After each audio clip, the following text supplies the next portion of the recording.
এই যে 24-এর ছাত্র নাগরিক অভ্যুত্থানে,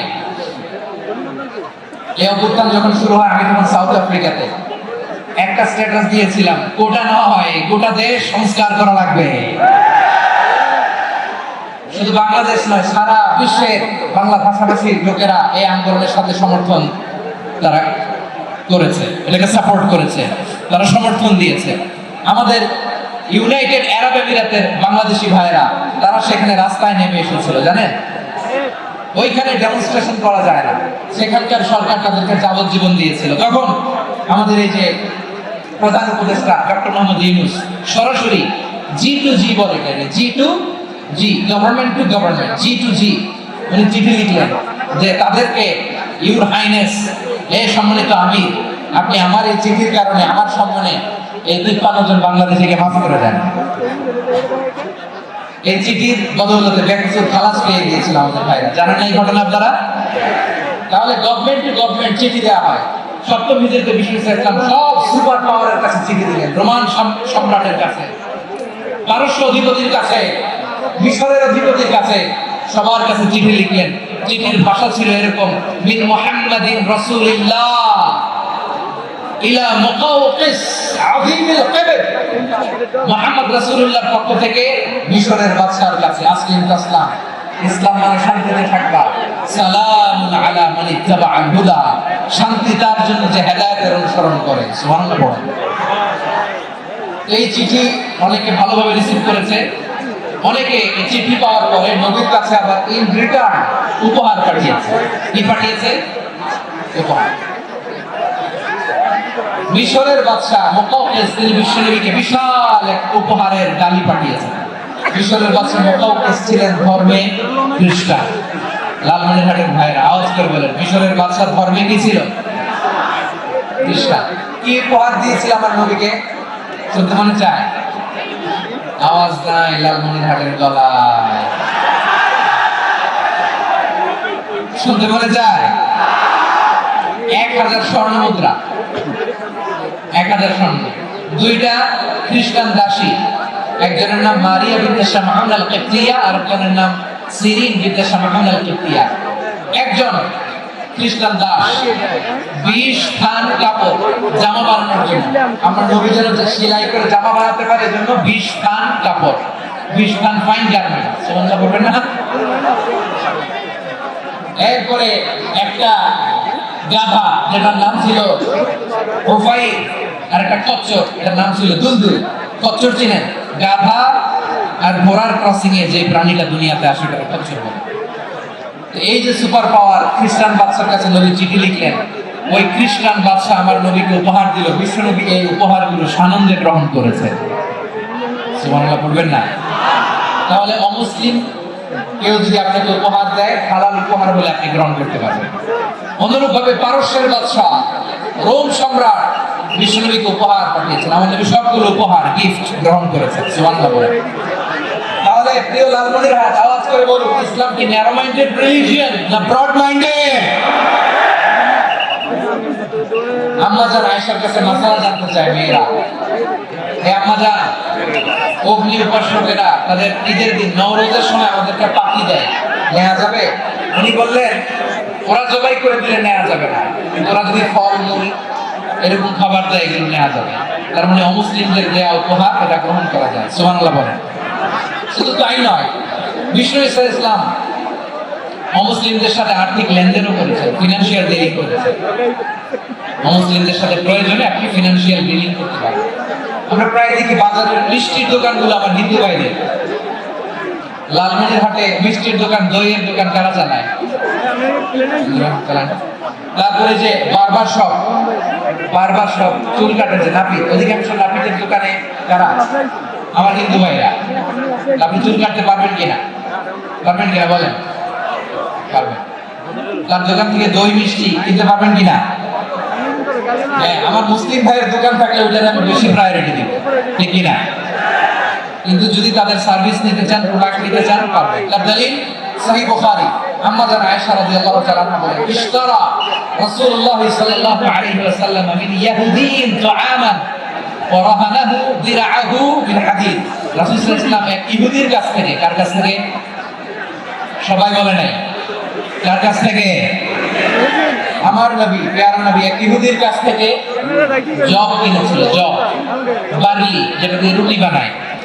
ওই জবের দাম দেওয়ার টাকা পয়সা নবীর কাছে ছিল না। বলে নবী ওনার একটা পোশাকে মর্গেজ রেখেছিলেন, মর্গেজ, বন্ধক, যে এখন এটার দাম দিতে পারবো না, কয়েক কেজি বার্লি নিয়ে যাই আর বন্ধক হিসেবে আমার জামাটা রেখে গেলাম, যেদিন দাম দিব ওই দিন জামাটা ছুটাই নিয়ে যাবো। সুবহানাল্লাহ বলবেন না? বাকিতে দিয়েছিলেন, বাকিতে।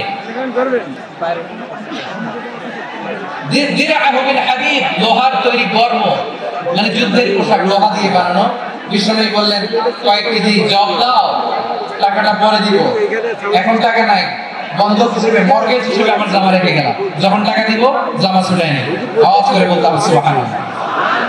এ থেকে বোঝা গেল অমুসলিমদের কাছের সাথে ফিনান্সিয়াল ডিলিং করা যায়, অর্থনৈতিক লেনদেন করা যায়, কেনাবেচা করা যায়, প্রোডাক্ট কেনা যায়।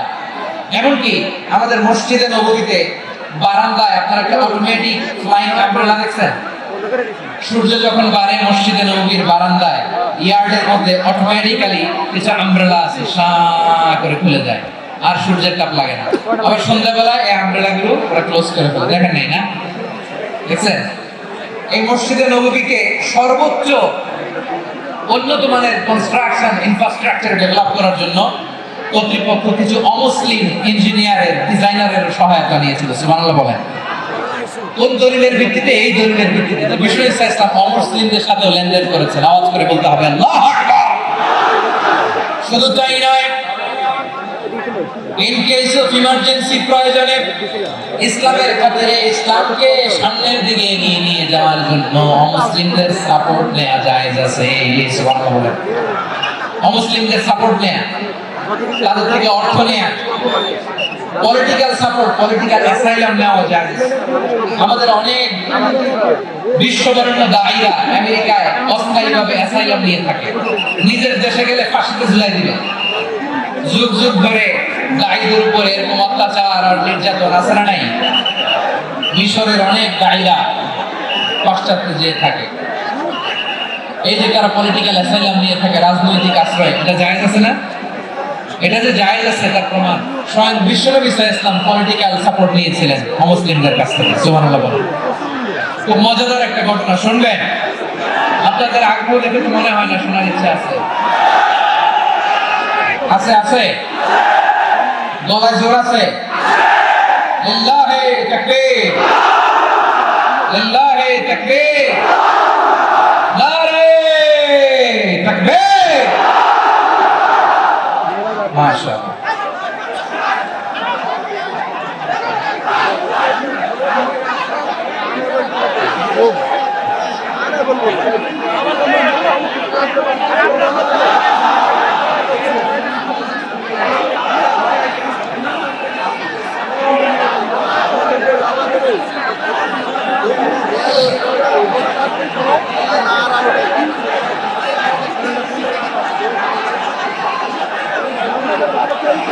মাশাআল্লাহ মাশাআল্লাহ।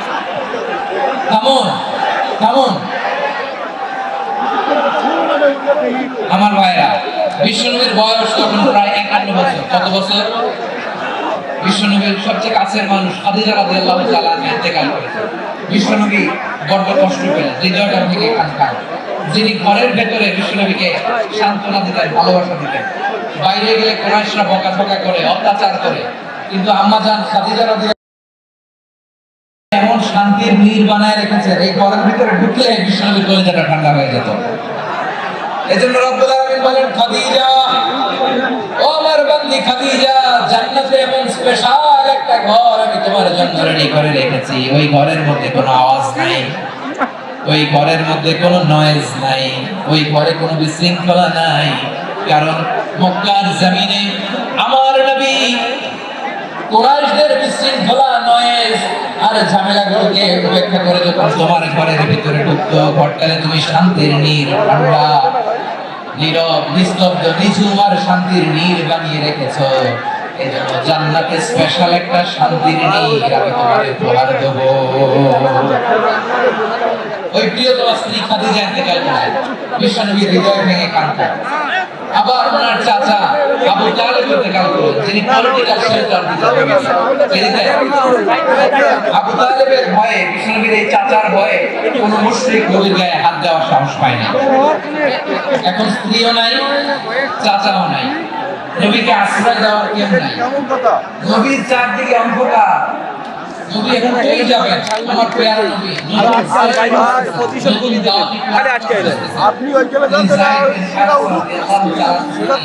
মক্কার পাশে একটা নেইবারিং সিটি তায়েফে চলে গেলেন। কোথায় চলে গেলেন? লালমনিরহাটের ভাইয়ের আওয়াজ করে বলেন, কোথায় গেলেন? তায়েফে চলে গেলেন দিনের দাওয়াত দেওয়ার জন্য। কি দেওয়ার জন্য? নাকি জমি কিনতে গেছিলেন? জমি কিনতে, দুনিয়ার যশ খ্যাতির জন্য, নিজের কোনো লাভের জন্য? তায়েফবাসীদেরকে জাহান্নামের আগুন থেকে বাঁচানোর জন্য আওয়াজ করে বলতে হবে, ঠিক কি না? বিশ্বনবী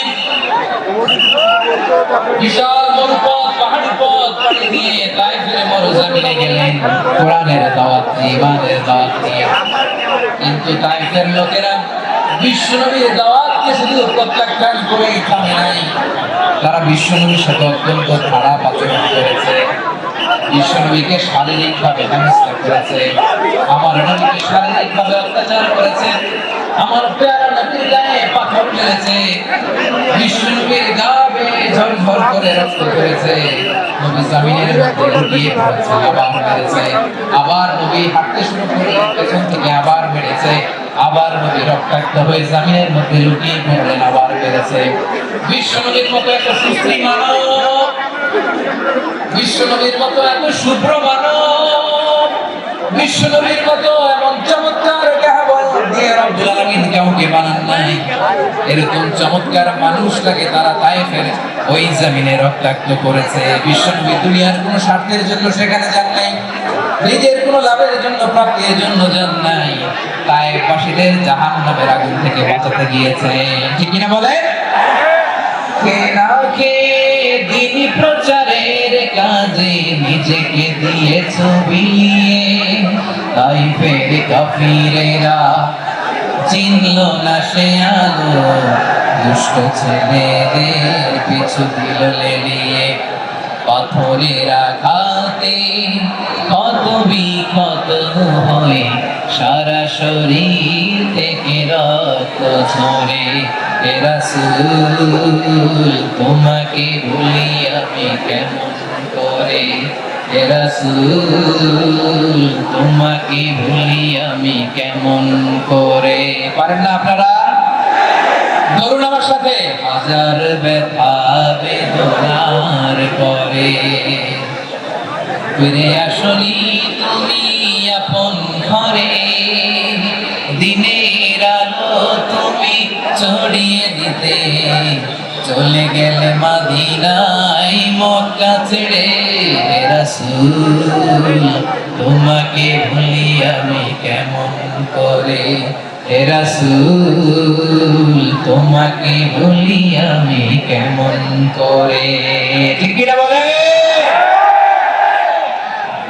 প্রিয় ভাইরা, তায়েফের ছেলেরা নবীকে রক্তাক্ত করবে। আমার নবী কই যাবে? কই যাবে? মক্কায় জায়গা নাই, তায়েফে জায়গা নাই। তায়েফ থেকে ভারাক্রান্ত মন নিয়ে আমার নবী মক্কায় ফিরে আসলেন। বিশ্ব নবী মক্কায় ঢুকতে পারেন না। মক্কার মরুভূমির দিকে তাকিয়ে, উপত্যকার দিকে তাকিয়ে বিশ্বনবী ধা ধা করে কাঁদেন, ঝরঝর করে নবীর চেহারা মুবারক থেকে চোখের পানিগুলো বেয়ে বেয়ে পড়ে। আমার জন্মস্থান, আমার শৈশব, কৈশোর, যৌবন কেটেছে এই মক্কায়, আমার এলাকায় আমি ঢুকতে পারি না। বিশ্বনবী মক্কার অন্যতে দূরে দাঁড়িয়ে যায়েদকে পাঠালেন, যায়েদ যাও দেখো কেউ আমাকে সাপোর্ট করার মতো আছে কিনা, যাও অমুকের কাছে যাও। যায়েদ গেলেন, তারাও প্রত্যাখ্যান করে ফিরিয়ে দেয়। বিশ্বনবী বললেন যাও অমুক লোকের কাছে যাও, তিনিও প্রত্যাখ্যান করে ফিরিয়ে দিলেন। কেউ বিশ্বনবীকে আশ্রয় দিতে রাজি হয় না।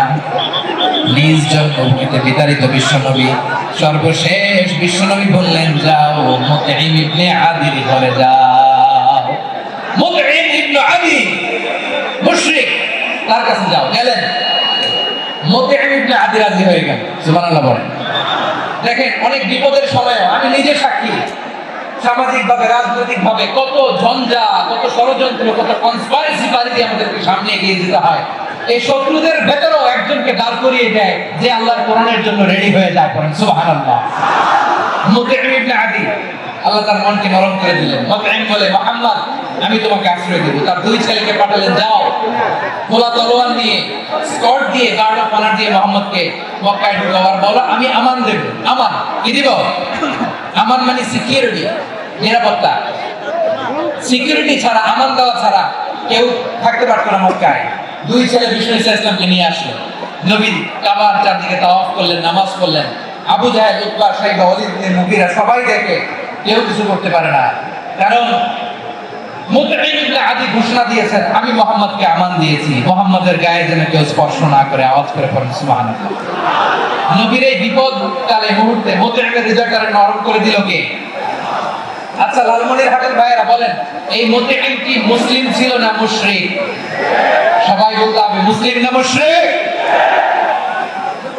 তাহলে মুশরিকের কাছ থেকে নবী পলিটিক্যাল অ্যাসাইলাম, আধুনিক রাষ্ট্রবিজ্ঞানের ভাষায় পলিটিক্যাল অ্যাসাইলাম, যেটাকে বলে রাজনৈতিক আশ্রয়, উনার আমান বা নিরাপত্তার এই ঘোষণায় তিনি মক্কায় ঢুকলেন। যতদিন নিরাপত্তা ছিল ছিলেন।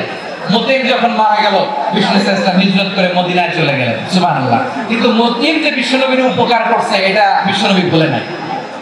আমাদের অনেকে আছে উপকার করার পরে আর খেয়াল থাকে না, খাওয়ার পরে গলা দিয়ে নামলে আর খেয়াল থাকে না। এরকম আছে না নাই? আমার নবী বলে নাই। বদরের প্রান্তরে 70 জন কাফেরকে যখন বন্দী করে বিশ্বনবীর সামনে হাঁটু করে দাঁড় করানো হলো, বসানো হলো, 70 জন কাফের। কয়জন?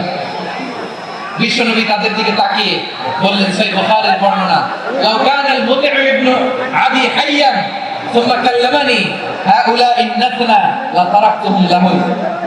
বদরের প্রান্তরে 70 জন বন্দী কাফিরের দিকে তাকিয়ে আমার নবী বললেন, আজকে মুতঈম ইবনে আদি যদি বেঁচে থাকতো আর তোমাদের 70 জনের ব্যাপারে যদি মুতঈম এক বাক্যে একটা সুপারিশ করতো, তার সম্মানে আজকে তাদের সবাই আমি মাফ করে দিতাম। সুবহানাল্লাহ নাই? ওই যে চিল্লাচিল্লি যে কথা বোঝে নাই, কোন জিনিস মিস করছে ওরা নিজেরাও বোঝে নাই। বিশ্বনবী মুতঈমের এই সাহায্যের কথা বলে নাই। 70 জন মুশরিক হাঁটু গেড়ে বসা, নবী চাইলে এখনই এক্সিকিউশন অর্ডার দিতে পারে। তিনি বললেন, আজকে যদি মুতঈম বেঁচে থাকতো আর মুতঈম যদি তোদের জন্য সুপারিশ করতে, আবর্জনাগুলোর ব্যাপারে সুপারিশ করতে, আমি মুহূর্তে তোদেরকে এমনি মাফ করে দিতাম। এবার বলেন, ইসলাম কি ন্যারো মাইন্ডেড না ব্রড মাইন্ডেড? শুধু তাই নয়, যাকে যে সম্মান দেয়া আমার নবী দিতেন, হোক আস্তিক হোক নাস্তিক, হোক মুসলিম হোক অমুসলিম। বিষ্ণু ইসলাম যখন রোমান সম্রাটের কাছে চিঠি লিখেছেন, আমার প্রিয় লালমনিরহাটের ভাইরা, অল্প কয়েক মিনিট একটা জরুরি কথা বলবো। এদিকে তাকান, এদিকে তাকান।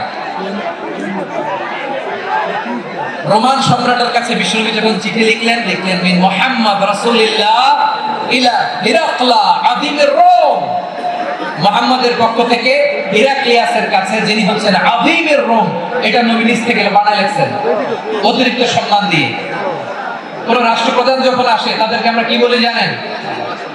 তার নামের শেষে HE এটা লিখতে হয়। H.E. মানে হিজ এক্সেলেন্সি। কি লেখে? হিজ এক্সেলেন্সি অথবা ইউর হাইনেস, ইউর ম্যাজেস্টি। দেখেন, বিশ্বনবী সাল্লাল্লাহু আলাইহি ওয়াসাল্লাম সব নবীদেরও নবী। তিনি একজন মুশরিক খ্রিস্টান সম্রাট রোমান সম্রাটের কাছে চিঠি লিখতে যায়, লিখতেছে, ইলা হিরাকলা আযীমির রোম। হিরাক্লিয়াসের কাছে আমার চিঠি, যিনি রোমের আযীম, হিজ হাইনেস, মানে রোমের অনেক সম্মানিত এক বাহাদুর। আওয়াজ করে বলেন সুবহানাল্লাহ।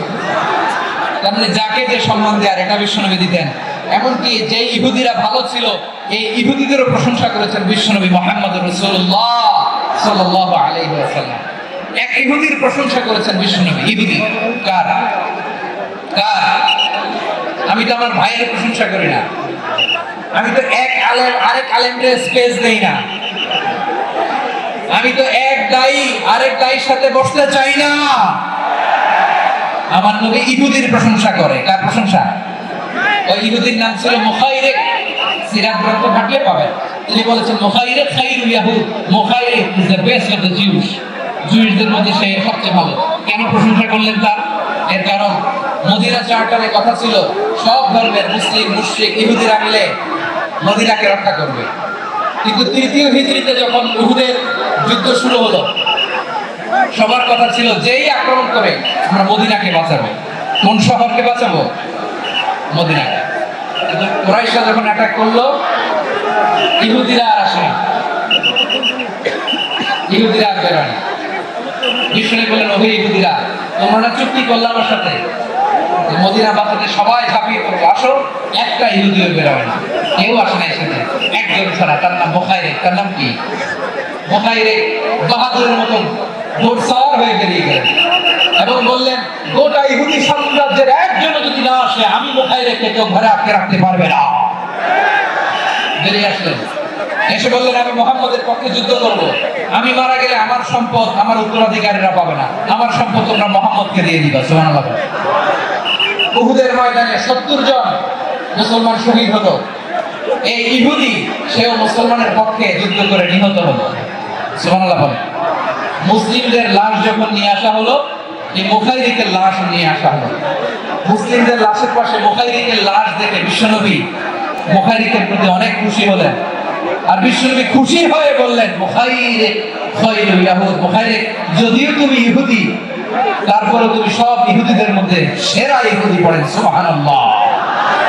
আমার নবী ইহুদিকেও সম্মান দিতে কার্পণ্য করে নাই। আওয়াজ করে বলেন আল্লাহু আকবার। প্রিয় ভাইরা, এবার সর্বশেষ আওয়াজ করে বলেন, ইসলাম কি ন্যারো মাইন্ডেড নাকি ব্রড মাইন্ডেড? সবাই বলেন, ন্যারো মাইন্ডেড না ব্রড মাইন্ডেড? এজন্য অমুসলিম হইলেই তারা আমাদের শত্রু নয়। শত্রু কারা? এই লালমনির হাটের ভাইরা শুনেন, শত্রু কারা?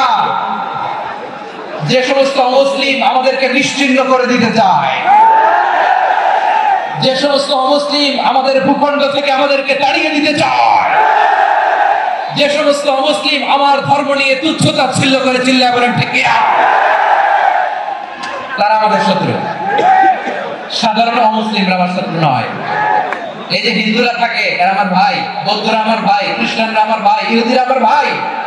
তারা দিনই ভাই নয়, তারা মায়ের পেটের ভাই নয়, তারা মানবিক দিক থেকে ভাই। ও মানুষ, আমিও মানুষ। ইসলাম মানুষকে সম্মান করে, চিল্লায় বলো ঠিক কিনা? যারা আমাদের অস্তিত্বকে নিশ্চিহ্ন করতে চায়, যারা আমাদের ভূখণ্ডকে দখল করতে চায়, যারা আমাদেরকে নিয়ে মকারি করে, ফান করে, টিটকারি করে, আমার ধর্ম নিয়ে খেলা করে, তাচ্ছিল্য করে, ওদের বিরুদ্ধে আমাদের জিহাদ। সাধারণ মুসলিম আমাদের শত্রু নয়। আপনি জানেন, নিউ ইয়র্কে, আমি তো নিউ ইয়র্কে ছিলাম অনেকদিন, ওখানে ফিলিস্তিনিদের পক্ষে যখন আমরা মিছিল করেছি, অনেক ইহুদি আমাদের সাথে মিছিলে দাঁড়িয়েছে। কারণ ওরাও জানে এই ভূখণ্ড ফিলিস্তিনিদের ভূখণ্ড। আওয়াজ করে বলো লালমনির হাট ঠিক কিনা? ইসরায়েলের রাজধানী খোদ তেল আবিবে অনেক ইহুদিরা বেঞ্জামিন নেতানিয়াহু তার বিরুদ্ধে মিছিল করেছে। তো তারা কি আমাদের শত্রু? না। অনেক খ্রিস্টান আমাদের সাথে, আমাদের স্বার্থ রক্ষায় আমাদের পাশে দাঁড়িয়েছে। খেয়াল রাখবেন, হিন্দু আর হিন্দুত্ববাদ এক নয়, ইহুদি ধর্ম আর জায়নিজম এক নয়। জায়নিজমের বিরুদ্ধে আমাদের সংগ্রাম, আমাদের জিহাদ, চিল্লায় বলেন ঠিক কিনা? যে ফিলিস্তিনের ভাইরা, তারা তাদের স্বাধীনতা সংগ্রামের জন্য লড়াই করছে, করে যাচ্ছে, আমরা এটাকে সমর্থন জানাই, চিল্লায় বলেন ঠিক কিনা?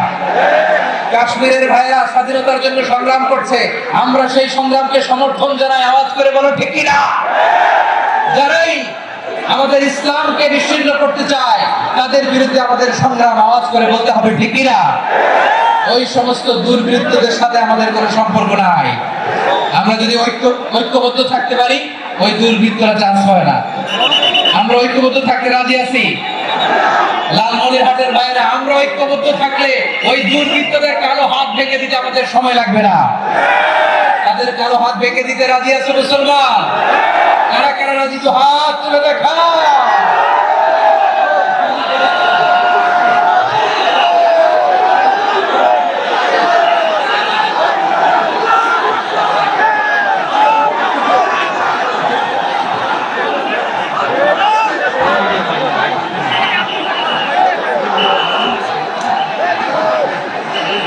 আমার প্রাণ প্রিয় লালমনিরহাটের ভাইরা, শত্রু কাফের আর অশত্রু কাফেরের মধ্যে পার্থক্য আছে না নাই? আবু তালেবও মুশরিক, আবু জাহেলও মুশরিক, কিন্তু দুই মুশরিকের পার্থক্য আছে না নাই?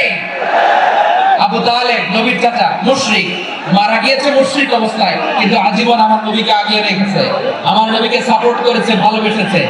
আবু জাহেল মুশরিক, মারা গিয়েছে মুশরিক হিসেবে, আজীবন আমার নবীর বিরুদ্ধাচরণ করেছে। আবু জাহেলের শক্তি, সামর্থ্য, স্ট্র্যাটেজি, প্ল্যান সব আমার নবীর বিরুদ্ধে ছিল। আবু জাহেলের কারণে একটা দিন শান্তিতে আমার নবী মক্কায় ঘুমাতে পারে না। চিল্লা বলেন ঠিক কিনা? এজন্য রব্বুল আলামিন বলেন, লা ইয়ানহাকুমুল্লাহু আনিল্লাযীনা লাম ইউকাতিলুকুম ফিদ-দীনি ওয়া লাম ইখরিজুকুম মিন দিয়ারিকুম আন তাবাররুহুম ওয়া তুকসিতু ইলাইহিম ইন্নাল্লাহা ইউহিব্বুল মুকসিতিন।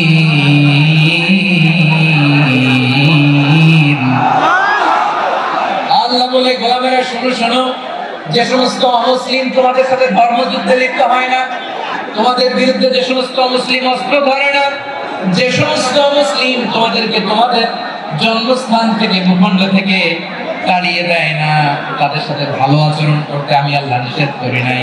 তাদের সাথে সদাচরণে কোনো নিষেধাজ্ঞা নাই, বরং তাদের সাথে সদাচরণ করো, এটাই আমি আল্লাহ চাই। তাহলে আমার যে অমুসলিমরা আমাদের সাথে শত্রুতা করে না, তুচ্ছতাচ্ছিল্য করে না, আমাদের ভূমি থেকে আমাদেরকে উচ্ছেদ করতে চায় না, আমাদের বিরুদ্ধে অস্ত্র ধরে না, ওই মুসলিম ভাইদের সাথে আমাদের কোনো দ্বন্দ্ব আছে? কোনো বিরোধ আছে? বরং আছে ভালোবাসা। বরং আছে কি? এই ভালোবাসা দিয়েই আমরা বিশ্ব জয় করবো। রাজি আছে মুসলমান? আমাদের পুঁজি ভালোবাসা। আমাদের পুঁজি কি? এবার আওয়াজ করে বলেন, আমার এই পুরো আলোচনা থেকে the religious coexistence, peaceful coexistence, শান্তিপূর্ণ সহাবস্থান, communal harmony, এই সাম্প্রদায়িক সম্প্রীতি, এই আলোচনা থেকে কি বুঝলেন? ইসলাম কি ন্যারো মাইন্ডেড না ব্রড মাইন্ডেড? এই ব্রড মাইন্ডেড হৃদয় নিয়ে, ভালোবাসা দিয়ে আমরা বিশ্ব জয় করতে চাই। রাজি আছেন?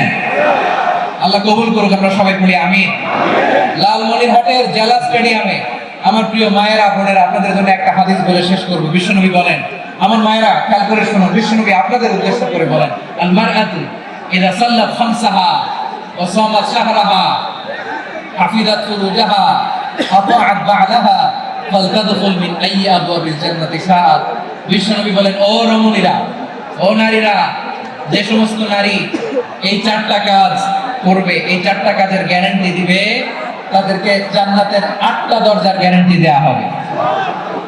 এই চারটা কাজ, এক নাম্বার, আল মারআতু ইযা সাল্লাত খামসাহা, যে নারী 5 ওয়াক্ত নামাজ পড়ে। কি করে?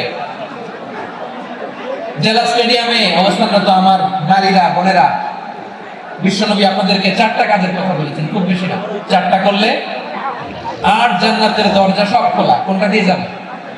যেটা দিয়ে মনে চায়। এক নাম্বার 5 ওয়াক্ত নামাজ। আমার বোনেরা জোহরের নামাজ পড়তে পড়তে এটা আসরে নিয়ে যায়, আসর পড়তে পড়তে এটা মাগরিবে নিয়ে যায়, এরকম আসরা নাই? লালমনিরহাটে হয়তো নাই। আমার বোনেরা এটা করবেন না। ইন্নাস সালাতা কানাত আলাল মুমিনিনা কিতাবাম মাওকুতা, সময় মতো করবেন। সামাত শাহরা, রমাদানের রোজাগুলো রাখবেন। হাফিজাত ফুরুজাহা, যে নারী তার চরিত্রকে হেফাজত করে, তার প্রাইভেট হেফাজত করে, তার লজ্জাস্থান হেফাজত করে। ও মায়েরা, আপনার এই গর্ভ যে কত দামি আপনি জানেন না। আপনার এই গর্ভ থেকে জন্মাবে আগামী সালাহুদ্দিন আল আইয়ুবী। আপনার গর্ভ থেকেই জন্মাবে ইমাম আল মাহদি আল মুনতাযা। আপনার পেট থেকে জন্মাবে আবু সাইদের মতো বীর সৈনিক। আপনার পেট থেকে জন্মাবে মুগ্ধের মতো বীর মুজাহিদ। আপনি জানেন না কে আসবে আপনার পেট থেকে। সময়টাকে কাজে লাগান, ইসলামকে বুঝেন, মানেন, আমাদের ইসলামিক লেকচারগুলো শোনেন, আমরা যে বার্তাগুলো, ইনস্ট্রাকশনগুলো, দিক নির্দেশনাগুলো আপনাদের খেদমতে রাখি, এগুলো মেনে চলুন। আপনিই পারেন আপনার ঘরটাকে জান্নাতের টুকরা বানাতে। একটা family, it's a very big institution and you are the MD, the managing director of this institution। চিল্লায় বলো ঠিক না? চাইলেই পারেন ঘরটাকে জান্নাতের টুকরা বানাতে। 5 ওয়াক্ত সালাত, রমাদানের রোজা, নিজের চরিত্রের হেফাজত, ও আতাআত বা'দাহা, স্বামীর আনুগত্য। এটা তো অনেকে ভুল করে থাকে। হায় রে আমার বোনেরা, স্বামীর আনুগত্যকে এটা নিজের অপমান মনে করবেন না। আপনার স্বামী আপনার সবচেয়ে বড় গার্ডিয়ান। তিনি আপনার সবচেয়ে ভালো চায়। নারী কখনো গার্ডিয়ানশিপের বাইরে থাকতে পারে না। হয় আপনি বাবার গার্ডিয়ানশিপের ভেতরে, বা আপনার থাকলে ভাই আপনার গার্ডিয়ান, ভাই না থাকলে চাচা গার্ডিয়ান, বিয়ের পরে আপনার স্বামী আপনার গার্ডিয়ান। শরিয়া সম্মত স্বামীর আদেশগুলো আপনি মেনে চলবেন, কিন্তু শরিয়া বিরুদ্ধ কোনো আদেশ মানতে আপনি বাধ্য নয়। আওয়াজ করে বলুন সবাই, ঠিক কি না? এই চারটা কাজ যদি কোনো নারী করে, বিশ্বনবী বলেন জান্নাতের 8টা জান্নাতের 8টা দরজা খোলা, তোমার যেটা দিয়ে মনে চায় সেটা দিয়ে জান্নাতে তুমি এন্ট্রি নিতে পারবা। আমরা এখানে লালমনিরহাটের সোহরাওয়ার্দী ময়দানে আজকে যেন একত্রিত হতে পারলাম, আল্লাহর জান্নাতের জন্য একত্রিত হতে পারলাম। আল্লাহ তুমি তৌফিক দান করো। আল্লাহ আমার এই কলিজার টুকরা যুবক ভাইদেরকে তুমি ওমরে ফারুকের মতো কবুল করো। জেলা স্টেডিয়ামে অবস্থানরত আমার মা বোনদেরকে তুমি ফাতেমার মতো, খাদিজার মতো কবুল করো। আমাদের কলিজার টুকরা সন্তানদেরকে তুমি সালাউদ্দিন আল আইয়ুবীর মতো কবুল করো। এই যে ইসলামিক সোসাইটি লালমনিরহাটকে আল্লাহ তুমি কবুল করো। আল্লাহ যে কথাগুলো বললাম এগুলো প্রথমে আমাকে, আমার সব ভাইদেরকে আমল করার তৌফিক দান করো। রব্বানা যালামনা আনফুসানা ওয়া ইন লাম তাগফির লানা ওয়া তারহামনা লানাকুনান্না মিনাল খাসিরিন।